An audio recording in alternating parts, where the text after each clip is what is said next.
tout de suite, c'est Jean-Philippe Guettal qui reçoit son invité, Pascal Kama. Pascal Kama qui vient du Sénégal, qui est de la Fédération luthérienne mondiale. Bonjour à tous les deux. Alors, bonjour Pascal. Bonjour. Pascal Kama, vous êtes secrétaire général de l'Église luthérienne d'Afrique, du Sénégal, pardon. Mais ce n'est pas en cette qualité que vous êtes ici en France pour ces 2 semaines. Non, en fait, je suis secrétaire général de l'Église luthérienne du Sénégal, mais je suis là en tant que délégué représentant la région Afrique au niveau de la Fédération luthérienne mondiale. La Fédération luthérienne mondiale, c'est une fédération qui regroupe 145 pays, églises à travers le monde. Et la fédération est divisée en 7 régions. Il y a la région Afrique, la région Amérique latine et Caraïbes, la région Amérique du Nord, Europe du Nord, Europe de l'Est, Europe centrale, Asie. Et moi, je suis là en tant que délégué qui représente la région Afrique. D'accord. Alors, on l'a dit, vous êtes du Sénégal. Est-ce que vous pouvez nous parler un petit peu de votre pays, la configuration, on va dire, géographique de ce pays? Le Sénégal est un pays qui se trouve au niveau intertropical, c'est-à-dire entre l'équateur et le tropique du Cancer. Le Sénégal est un pays géographiquement qui a 3 zones géographiques. Il y a la forêt qui se trouve au sud.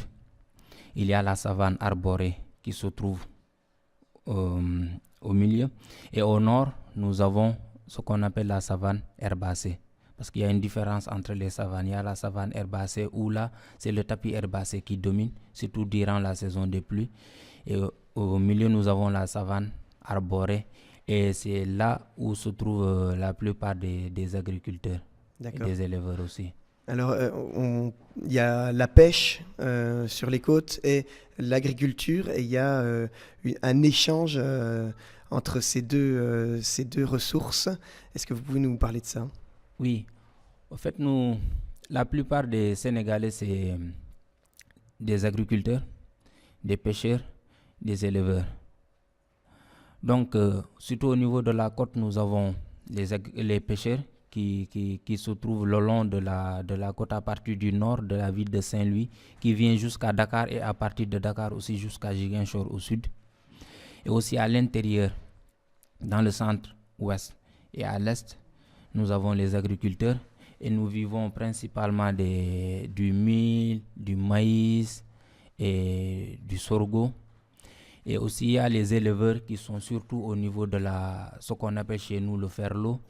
C'est la zone du centre mais vers le nord, là où il n'y a pas beaucoup d'agriculteurs parce que tu sais qu'entre l'élevage et l'agriculture, si ça cohabite, il y a toujours des tensions qui existent. Donc, mais nous avons aussi des peuples qui sont sur les deux, c'est-à-dire en même temps agriculteurs, en même temps éleveurs. Mais ce qu'ils font, c'est que quand l'hivernage vient et que c'est le moment de la culture, ils migrent dans les zones où il y a plus d'espace pour le bétail. Nous avons aussi des gens qui, au moment où vraiment la mer donne des résultats, ils vont à la pêche. Mais au moment où vraiment la pêche ne donne plus, donc ils reviennent pour cultiver. Donc il y a toujours Mais généralement, ce qu'on peut dire, c'est que chez une chaîne, il y a les agriculteurs pour fournir les aliments de base. Il y a le bétail qui est là, les éleveurs pour fournir le lait, la viande. Et ici, il y a aussi ceux qui sont au niveau de la côte, surtout pour fournir le Sénégal et aussi parfois la sous-région, le Mali et les autres pays en poisson. Donc c'est un peu la situation générale. Alors on a bien compris que vous étiez très dépendant de la terre. Oui. Est-ce que vous avez observé ces dernières années des changements à ce niveau-là? Les changements, il y en a beaucoup, mais je vais prendre un exemple. Je viens de la région de Fatick. La ville de Fatick se trouve à 150 km à l'est de Dakar, la capitale. Et nous vivons principalement de l'agriculture. Et ce qu'il y a, c'est que les périodes qu'on avait avant, les périodes étaient un peu régulières au niveau. Ça signifie que nous, on cultive le mil. Et le mil a besoin principalement, si on a 3 mois de pluie, le mil peut pousser et mûrir et qu'on le récolte. Mais ce que nous avons noté, c'est que ces temps-ci, soit les pluies arrivent en retard, soit les pluies continuent au moment où ils ne devraient pas. Donc je m'explique, ça signifie que les cultivateurs sèment au mois de juin. Ils attendent les premières pluies, ça vient à la fin juin ou bien début juillet. Et généralement, la récolte, c'est au mois d'octobre et qui se prolonge jusqu'au mois de décembre. Mais si on sème au mois de juin et que la pluie arrive au mois d'août, signifie qu'au moment où le mil devrait mûrir, il n'est pas mûr. Et si les pluies s'arrêtent, les paysans ne vont pas récolter. Ça, c'est un phénomène. L'autre phénomène, c'est que si les pluies continuent, le mil, quand on le coupe, c'est-à-dire quand on le récolte, on a besoin de le sécher au soleil. Et généralement, on le fait pendant fin octobre et le mois de novembre. Donc, si les pluies continuent, c'est que quand le mil est mûr aussi, tu es obligé de le récolter. Sinon, il y a les oiseaux qui sont là, il y a le bétail qui est là et qui peut affecter. Donc, tu es obligé de le couper et le sécher au soleil. Et quand tu le sèches aussi et qu'il y a la pluie qui vient, parce que nous, on le sèche, quand on le coupe, on le met parfois sur terre ou bien on le met sur la paille. Et quand la pluie qui vient, tu as déjà récolté, tu as déjà coupé, mais quand ça pleut sur le mil qui est déjà récolté, ça l'affecte. Ça fait parfois que le mil commence encore à germer. Ce que tu devrais récolter et le garder commence à germer sur place ou bien même commence à pourrir. Ce qui fait que vous avez des problèmes au niveau des récoltes. D'énormes problèmes. Et au niveau de la mer, il y a des changements? Ça, c'est sûr. Et tu vois, quand j'ai fait la géographie à l'université, mais quand tu étudies la circulation des eaux marines, on a ce qu'on appelle les eaux chaudes et les eaux froides. Et généralement, les pays où les eaux chaudes ou bien les eaux froides longent, c'est au moment, les poissons, ça dépend du moment où ces eaux viennent. Il y a des moments où quand les eaux froides remontent ou bien quand les eaux chaudes remontent, c'est à ce moment-là qu'on a de belles prises ou bien de mauvaises prises. Et notons aussi que ce n'est pas seulement dû à cette circulation, mais aussi il y a l'acidification des eaux de la mer.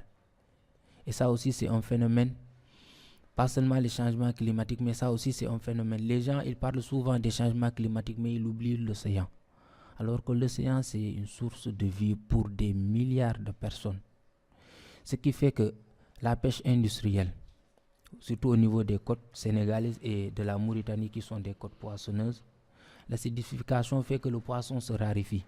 Et pas seulement au niveau de la mer, mais aussi au niveau de l'intérieur, parce que nous avons des bras de mer et des fleuves aussi qui sont à l'intérieur du Sénégal. Et il y a beaucoup de personnes aussi qui dépendent de cette pêche intérieure pour vivre. Et nous savons que le poisson devient de plus en plus rare au niveau du Sénégal. Et vous observez une montée des eaux? Ça, c'est sûr. Ça, c'est sûr. Quand je faisais la géographie à l'université, on faisait périodiquement des sorties pédagogiques au niveau des côtes. Et là, ce que tu vois, on a fait une sortie en 2009. Ma première sortie, surtout au niveau des côtes. On a pris des photos au niveau de la côte. Quand on est revenu en 2011, c'est-à-dire 2 ans après, au même lieu où on avait pris les photos, on a vu que la mer a rongé plus de 3 mètres, plus de 4 mètres. Et ça, c'est des choses visibles sur la côte. Et il y a beaucoup de populations qui sont menacées par ce phénomène de montée des eaux. D'accord. Alors juste avant qu'on continue l'interview, j'ai encore 2 questions à vous poser, Pascal Kama. Michel? Oui, alors les questions, on va les entendre tout de suite, mais on attend aussi les questions des auditeurs. Donc je rappelle le numéro 01 44 53 47 17 pour poser vos questions à Pascal Kama. Ou bien vous pouvez aussi nous rejoindre sur Facebook, votre radio, notre climat. C'est notre adresse sur Facebook, vous pouvez nous trouver, votre radio, notre climat, ou sur Twitter, climat avec une majuscule et radio avec un R majuscule aussi. Voilà, alors je rappelle que nous sommes avec Pascal Kama, qui est secrétaire général de l'Église luthérienne du Sénégal. Et justement, que peut faire l'Église luthérienne concernant les changements climatiques. Les changements climatiques, c'est une question qui concerne toute la Terre. Et je vais prendre l'exemple, si on prend la Terre, on peut dire que la Terre, c'est notre ville. Il y a des quartiers, le quartier Afrique, le quartier Asie. Et au niveau de la ville, il y a des maisons. Et au niveau de la maison, il y a des chambres. Je dirais que l'église luthérienne du Sénégal est ce qu'on peut agir, ce n'est pas au niveau de la ville, mais nous pouvons agir au niveau de notre chambre. Et l'église luthérienne du Sénégal est une église qui agit surtout au niveau de la sensibilisation. Parce que notons-le, le degré de compréhension des changements climatiques n'est pas le même. Il y a des gens qui comprennent c'est quoi changement climatique. Il y a des gens qui comprennent l'émission des gaz à effet de serre. Il y a des personnes qui comprennent c'est quoi décarbonisation. Mais il y a des personnes par contre, surtout quand je prends mon contexte, le contexte de l'église luthérienne du Sénégal, qui a la majorité de ses paroisses, c'est des paroisses au niveau rural. Donc c'est des personnes qui connaissent que la pêche, l'agriculture et l'élevage.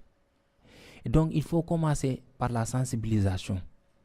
Et nous avons un département du développement communautaire et dans ce département, nous avons un volet environnement.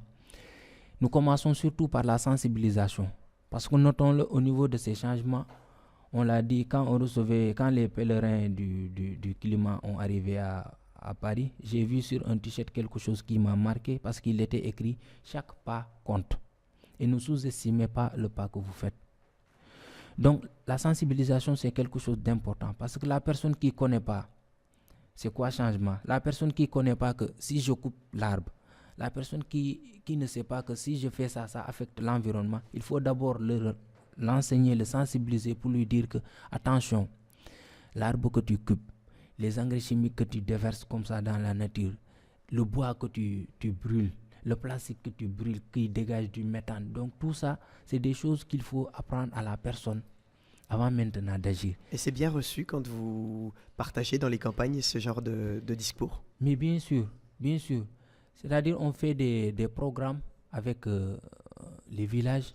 On vient d'abord, on voit le chef de village, on voit surtout au niveau des villes, on voit la mairie pour les sensibiliser par rapport à ça. Et un autre exemple pratique aussi, c'est la ville d'où je viens et qui est le siège de l'église luthérienne du Sénégal. Nous avons fait un programme qu'on a appelé Fatick Ville Propre. Parce que la question du plastique, c'est une question vraiment qui nous touche beaucoup. Au niveau de l'agriculture, quand il y a du plastique qui est au niveau du champ, tu ne peux pas produire. Au niveau de la mer, des eaux, quand le plastique est là, ça tue les poissons et tout. Donc, le programme, c'était Fatick Ville Propre. C'était pour sensibiliser les gens d'abord à la propreté, sensibiliser les gens à réutiliser le plastique. J'ai amené même un exemple des femmes qui ont fait le tricotage pour faire des sachets en plastique, des sacs en plastique, des pochettes en plastique. Parce que le fait de brûler le plastique, ce n'est pas la solution, mais plutôt c'est de le recycler. Heureusement au Sénégal, le Sénégal a voté une loi contre le plastique qui va entrer en vigueur le 4 janvier prochain. On croise les doigts en espérant de voir ce que ça va donner, surtout par rapport à ça. Mais pour résumer, au niveau du Sénégal, ce que nous faisons, c'est des activités de sensibilisation et aussi apprendre aux femmes surtout à ne pas couper et aux hommes aussi, parce qu'il y a beaucoup de gens qui utilisent le charbon au Sénégal pour se chauffer, pour faire la cuisine. Donc en les fournissant d'abord, l'Église les aide aussi à fournir avec des fourneaux qui utilisent moins de bois, en les sensibilisant aussi à utiliser ce qu'on appelle le biogaz. Et l'Église a entrepris une campagne de sensibilisation et aussi de dotation de biogaz à ces populations. Donc on commence d'abord au niveau local pour voir les résultats qu'on aura et après on va partir au niveau national. D'accord. Alors Pascal Kama, vous êtes ici en tant que délégué général pour l'Afrique. Oui. Donc vous êtes depuis une semaine à la COP21. Comment ça Oui. s'est passé cette première semaine? D'abord, Comment vous l'avez vécu, vous? Premièrement, pour moi, c'est une première expérience à la COP. D'abord, c'était de venir voir. C'était quoi d'abord la COP? apprendre et aussi reporter. Parce que n'oublie pas, nous sommes là, je suis là pour représenter 23 églises luthériennes d'Afrique. Donc ce que je fais, c'est d'abord, c'était une bonne semaine d'abord pour moi, c'était vraiment une semaine riche en événements, en apprentissage et aussi pour reporter ce que nous faisons ici au niveau de la COP, pour le reporter à d'autres églises. Et nous avons participé à beaucoup d'événements, surtout au niveau de la Fédération luthérienne mondiale. Et je sais que le temps nous rattrape, je vais donner un exemple particulier, c'est les Jeunes pour le climat. Je sais qu'ici en France, on en a entendu parler. Et c'est une activité qu'on a menée pas nous seuls, mais avec Acte Alliance, avec WCC. Et c'était une activité de sensibilisation qu'on a fait au niveau de la COP pour vraiment attirer l'attention des dirigeants de ce monde sur ce phénomène de changement climatique et pour aussi être solidaire pour ces personnes qui sont affectées par les changements climatiques à travers le monde et qui n'ont pas la chance de faire entendre leur voix ici au niveau de la COP. Donc on est là surtout pour être des porteurs de voix par rapport à ces gens qui sont les plus touchés par les changements climatiques. Nous continuons notre programme avec notre invité Pascal Kama et les questions de nos auditeurs qui sont apportées par Elsa Van de Wilde qui vient de Radio Albatros au Havre. Bonjour Pascal Kama. Bonjour. Alors Christine de Annecy a une question à vous poser par rapport au plastique qui a priori joncherait les plages et les déserts au Sénégal. Alors comptez-vous faire quelque chose par rapport à ça ? Comme je l'ai dit, l'État du Sénégal a voté une loi contre le plastique. Et la loi doit entrer en vigueur le 4 janvier prochain. Mais avant cela, l'Église avait déjà un programme sur ça. Parce que comme nous, au niveau de l'Église, on n'avait pas le pouvoir d'interdire le plastique, c'était plutôt la sensibilisation pour que les gens n'utilisent pas d'abord, parce que c'était la meilleure des choses, n'utilisent pas. Mais si ils utilisent le plastique, qu'ils essaient maintenant de le recycler. Et ce que nous avons fait, c'est que nous avons enseigné à des groupements de femmes au niveau de la ville à utiliser ce plastique pour faire des sacs, pour faire des pochettes et de pouvoir réutiliser le plastique. Donc on se range sur la décision de l'État et nous pensons et nous prions que d'ici le 4 janvier prochain, vraiment que si la loi entre en vigueur, qu'on ne voit plus du plastique au niveau du Sénégal. Donc l'action de l'Église va rejoindre l'action de l'État, c'est-à-dire l'interdiction totale et la non-utilisation du plastique. Mais excusez-moi de poser la question, mais quand on parle de plastique, il s'agit de sacs plastiques, c'est ça ? Oui. C'est essentiellement des sacs plastiques qui sont comme ça jetés. Les sacs, les sachets. D'accord. Et les sachets de différentes tailles, il y a les grands, il y a les petits. Surtout au niveau du marché, quand tu achètes quelque chose, on te dit plastique, les sachets qu'on met, tout ça. Donc c'est ça.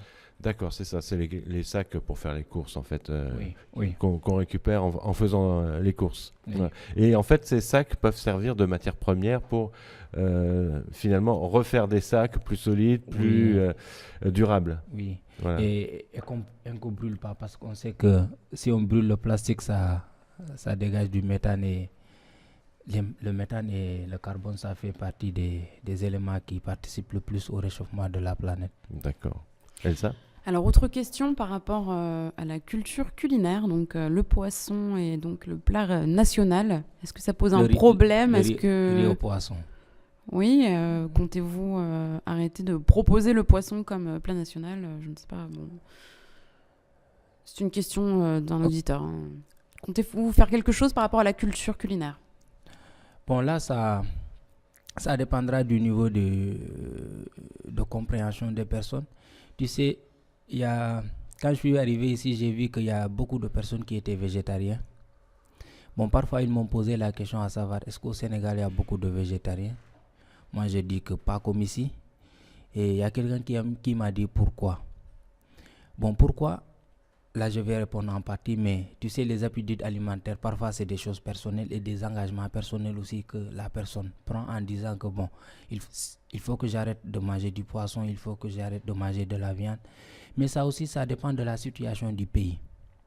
Par exemple, quand tu es dans une zone où vraiment la base de la consommation, c'est du poisson, ou bien quand tu es dans une zone où tu veux devenir végétarien, mais que tu ne vois pas de la pluie, que tu ne vois pas des arbres, que tu ne vois pas vraiment de la verdure, là où tu peux tirer ta nourriture. Donc c'est un peu difficile de demander à cette personne de devenir végétarien.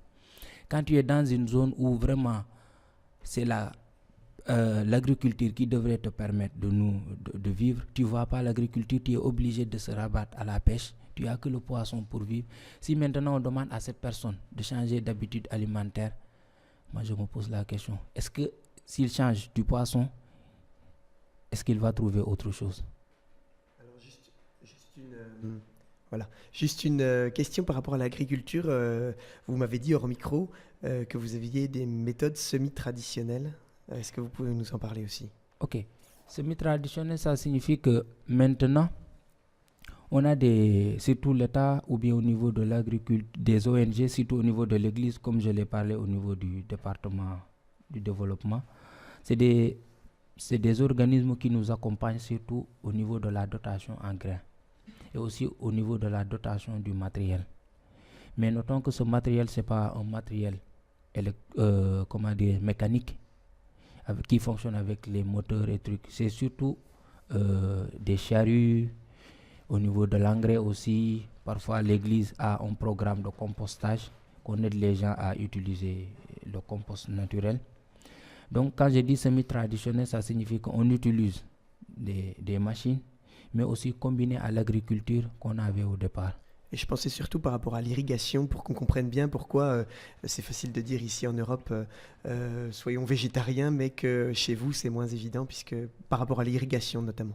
L'irrigation s'est développée au Sénégal que dans les parties où on a le fleuve Sénégal. Et notons qu'au niveau du Sénégal, c'est les autres parties, on n'a pas, c'est la mer, c'est plutôt des bras de mer, pas des fleuves.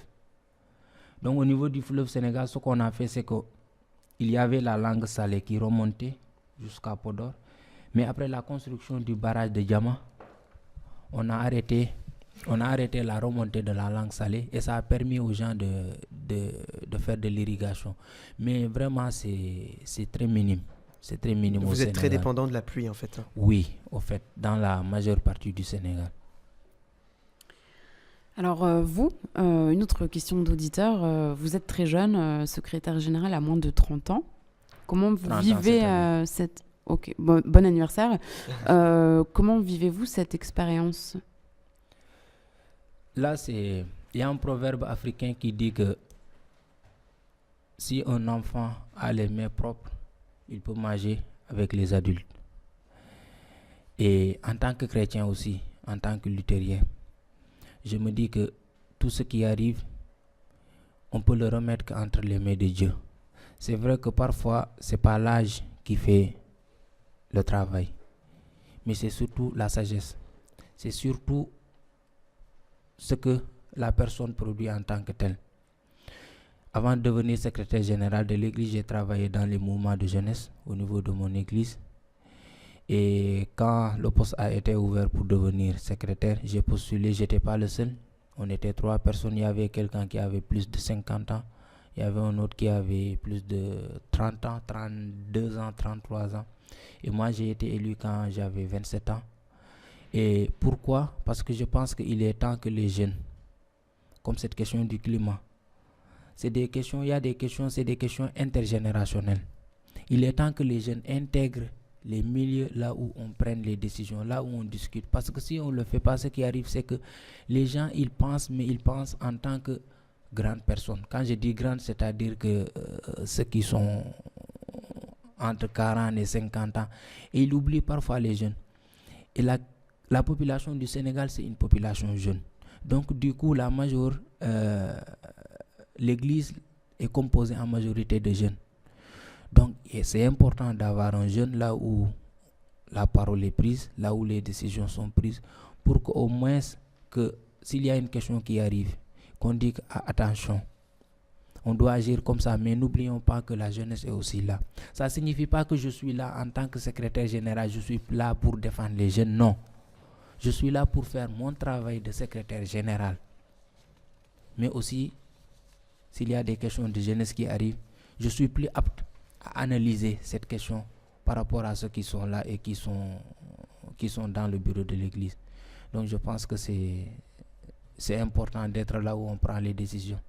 Une question dans le même sens. Vous êtes sénégalais Oui. Et vous représentez l'Afrique. Vous êtes en contact avec d'autres pays africains? Au fait, oui. La Fédération luthérienne mondiale organise fréquemment des rencontres au niveau régional et au niveau international. Donc, j'ai participé à des séminaires en Afrique, au Ghana, en Tanzanie. Et durant des séminaires aussi, il y avait des jeunes d'autres pays d'Afrique qui étaient là. Et nous avons noué des contacts. Et jusqu'à présent, surtout avec les réseaux sociaux, Facebook, Twitter, on est souvent en contact. Et avant même de venir à cette COP, j'avais envoyé une correspondance à tous ces jeunes que j'avais leur contact pour les dire que voilà, je pars à la COP, je vais représenter l'Afrique et je voudrais que vraiment qu'on soit en contact, ce que votre église fait par rapport à l'environnement, ce que votre église fait par rapport au climat et d'autres. Donc ils sont en train de répondre, surtout un jeune de l'Éthiopie m'a écrit pour me dire que voilà, ils sont en train de faire un programme de reboisement et durant leur synode général, là où on prend toutes les décisions de l'église, ils ont même choisi de consacrer une journée qu'ils ont appelée la journée de l'arbre. Et durant cette journée, tous les délégués qui sont là pour le synode vont quelque part au niveau de l'Éthiopie faire une journée de plantation d'arbres. Et chaque délégué va planter un arbre. Et à chaque année, ils font ça. Ils ont fait aussi ils ont essayé que ça se répète au niveau des paroisses. Donc c'est tout ça qui fait que maintenant les réseaux sociaux ont facilité un peu le travail, mais à noter que c'est pas partout. La connexion, c'est pas partout. Merci beaucoup.